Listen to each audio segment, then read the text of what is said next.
Good morning. BEd first year childhood and growing up paper C1 का question है जिसमें कि जीन पियाजे के सिद्धांत के बारे में आज बात करेंगे। जीन पियाजे के परिचय के बारे में बात करें तो जीन पियाजे एक मनोवैज्ञानिक और आनुवांशिक एपिस्टेमोलॉजिस्ट थे।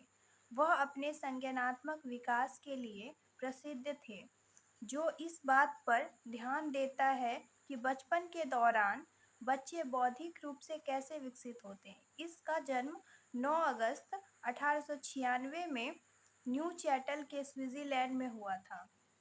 इन्होंने अपने स्वयं के बच्चे, जो 3 बच्चे थे, लॉरेंस, ल्यूसीन और जैकलिन, पर प्रयोग किया था। 2002 के एक सर्वेक्षण में पियाजे को 20वीं शताब्दी के दूसरे सबसे प्रभावशाली मनोवैज्ञानिक के रूप में स्थान दिया गया था। अब जीन पियाजे के संज्ञानात्मक विकास का सिद्धांत के बारे में बात करते हैं तो जीन पियाजे का संज्ञानात्मक पक्ष पर बल देते हुए संज्ञानात्मक विकास सिद्धांत का प्रतिपादन किया था। इसलिए जीन पियाजे को विकासात्मक मनोवैज्ञानिक का जनक कहा जाता है। संज्ञानात्मक विकास का आरंभ शैशवावस्था से लेकर जीवन प्रयत्न तक चलता रहता है। अब हम बात करते हैं जीन पियाजे के अनुसार उन्होंने कितने भाग में अपने बच्चों के विकास को बांटा था। तो इन्होंने जीन पियाजे का संज्ञानात्मक विकास को निम्नलिखित अवस्थाओं में बांटा है, जिसमें कि 4 अवस्थाएं हैं। सबसे पहले बात करते हैं तो संवेदी गामक अवस्था, सेंसरी मोटर स्टेज, जो कि जन्म से लेकर के 2 वर्ष की आयु तक के अवस्था को कहा जाता है। सेकेंड है पूर्व संक्रियात्मक अवस्था, जिसे इंग्लिश में प्री ऑपरेशनल स्टेज कहते हैं, जो कि 2 वर्ष से 7 वर्ष के बच्चों में ये अवस्थाएं होती हैं। थर्ड है मूर्त संक्रियात्मक अवस्था, कॉन्क्रीट ऑपरेशनल स्टेज, जो कि 7 साल से 11 साल के बच्चों में देखी जाती है। फोर्थ है औपचारिक संक्रियात्मक अवस्था, यानी फॉर्मल ऑपरेशनल स्टेज, जो कि 11 वर्ष से 15 वर्ष के बच्चों में देखी जाती है। अब हम जीन पियाजे के चारों अवस्थाओं को विस्तृत रूप से देखते हैं। सबसे पहले है संवेदी गामक अवस्था, सेंसरी मोटर स्टेज। इस अवस्था में क्या होता है? इस अवस्था की शुरुआत गर्भावस्था से ही प्रारंभ होकर 2 वर्षों तक चलती है, जिसमें बच्चे अपने ज्ञान इंद्रियां, अब क्या क्या है, कान, आँख, नाक, त्वचा और जीभ, ये ज्ञान इंद्रियां कहलाते हैं। तो इसके माध्यम से देखकर, सुनकर, स्पर्श कर, स्वाद चखकर तथा गंध के द्वारा सीखते हैं। सीखने के लिए आत्मसातीकरण, एसिमिलेशन और समायोजन, एकोमोडेशन का प्रयोग करते हैं। इस स्टेज में बच्चे परिचितों को मुस्कान व अपरिचितों से भय या ड्रो कर अपनी भावनाओं का प्रदर्शन करते हैं। इनमें बच्चा देखकर वातावरण को समझने की कोशिश करता है और धीरे धीरे उत्तेजित होकर समान क्रिया के प्रति प्रतिक्रिया करता है, बड़ों की क्रिया का नकल करना शुरू कर देता है।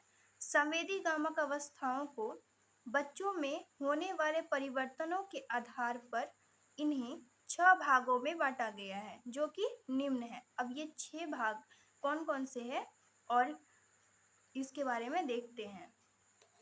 फर्स्ट है रिफ्लेक्स, मतलब प्रतिक्रिया, जो कि जन्म से 1 मंथ के बच्चों में देखी जाती है। सेकेंड है प्राइमरी सर्कुलर रिएक्शन, प्रारंभिक वित्तीय अनुक्रिया, जो 1 से 4 मंथ के बच्चों में देखी जाती है। थर्ड है सेकेंडरी सर्कुलर रिएक्शन, गौण वित्तीय अनुक्रिया, 4 से 8 मंथ के बच्चों में देखी जाती है। फोर्थ है कोऑर्डिनेशंस ऑफ सेकेंडरी रिएक्शंस, गौण अनुक्रियाओं का समन्वय, जो कि 8 से 12 वर्ष के मंथ के बच्चों में देखी जाती है। फिफ्थ है टर्शरी सर्कुलर रिएक्शन, तृतीय वृत्तीय अनुक्रिया, जो कि 12 से 18 मंथ के बच्चों में देखी जाती है। छठा है और अंतिम है ईयरलियर रिप्रेजेंटेशन थॉट्स, जो कि प्रारंभिक प्रतिनिधात्मक सोच है, जो कि 18 से 24 वर्ष के मंथ के बच्चों में देखी जाती है। अब आप चाहे तो ये ज्ञान इंद्रिया को आप इस तरह से डायग्राम के माध्यम से भी दर्शा सकते हैं। मैंने इस तरह से दर्शाया, आप किसी और भी तरीका का यूज़ कर सकते हैं। पूर्व संक्रियात्मक अवस्था, प्री ऑपरेशनल स्टेज। इस अवस्था में बच्चे प्रतीकात्मक अधिगम, सिंबॉलिक लर्निंग के माध्यम से सीखते हैं। इनमें बच्चों में परिवर्तन के आधार पर प्री ऑपरेशनल स्टेज को दो भागों में बांटा गया है। अनुकरण यानी इमिटेशन 2 से 4 वर्ष के बच्चों में देखा जाता है। अंतर्ज्ञान इंट्यूटिव जो कि 4 से 7 वर्ष के बच्चों में देखी जाती है।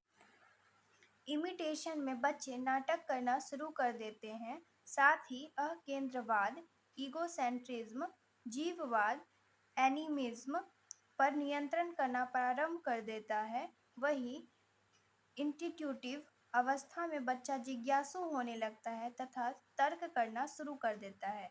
साथ ही वह केंद्रीकरण प्रारंभ करने लगता है। इस अवस्था को खिलौने की आयु भी कहा जाता है, क्योंकि खेल माध्यम से गिनती करना, अनुकरणशीलता यानी नकल, माता-पिता की आज्ञा मानना, छोटे-छोटे कार्यों में मदद करना, भाषा सीखना आदि कार्य सीखते हैं। इसमें बच्चे सजीव व निर्जीव चीज़ों में अंतर नहीं कर पाते हैं। साथ ही खुद को हर चीज़ों में सही समझते हैं।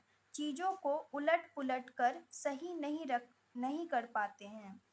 यहाँ पे कुछ वर्ड है जिसे आप इंग्लिश में ही याद करें तो ज़्यादा अच्छा रहेगा, जैसे कि ईगोसेंट्रिज्म और जीववाद, जो कि एनिमिज्म के होते हैं। तो इसे इंग्लिश में आप याद करेंगे तो ज़्यादा अच्छा रहेगा। थर्ड अवस्था है मूर्त संक्रियात्मक अवस्था, कॉन्क्रीट ऑपरेशनल स्टेज। इस अवस्था में बच्चा तर्क वितर्क, मूर्त चिंतन तथा कौशल विकास विकसित करना शुरू कर देता है। उनकी आत्म केंद्रीकरण, ईगोसेंट्रिज्म थिंकिंग, सोच कम हो जाती है, जिससे वे दूसरों के दृष्टिकोण को समझने में सक्षम होते हैं। सामने दो वस्तु रखे वस्तुओं में तुलना करना, अंतर करना, समानता व असमानता बताना, सही गलत व उचित अनुचित में अंतर करना आदि सीखता है। बच्चे दिन, तारीख, समय, महीना, वर्ष आदि बताने योग्य हो जाते हैं। उनके अंदर क्रमबद्धता का गुण आ जाता है, जिसमें चीज़ों को आकार, रंगों आदि के अनुसार रखना सीख लेता है। साथ ही वे सजीव व निर्जीव चीज़ों को में अंतर करने लगता है। इस प्रकार बच्चे कई चीज़ें सीख जाते हैं और वह चीज़ों को समझकर अपना कार्य करते हैं। आयतन, भार, लंबाई, दूरी, द्रव्यमान का भी ज्ञान हो जाता है, जिससे उनकी बौद्धिक चिंतन में कभी बड़ा चेंज देखा जा सकता है। अब बात करते हैं फोर्थ और लास्ट अवस्था के बारे में, औपचारिक संक्रियात्मक अवस्था, फॉर्मल ऑपरेशनल स्टेज। इस अवस्था में क्या क्या होता है? अमूर्त संक्रियात्मक अवस्था पियाजे के विकास के सिद्धांत की अंतिम अवस्था है। इस अवस्था में बच्चे अमूर्त सोच का प्रयोग करने की क्षमता को विकसित करते हैं। वे निष्कर्ष निकालने के लिए विभिन्न दृष्टिकोण, विचारों और अवस्थाओं पर विचार करने में सक्षम होते हैं। यह निष्कर्ष निकालने और समस्याओं को हल करने के लिए विचार के निम्नलिखित रूपों को आसान बनाता है।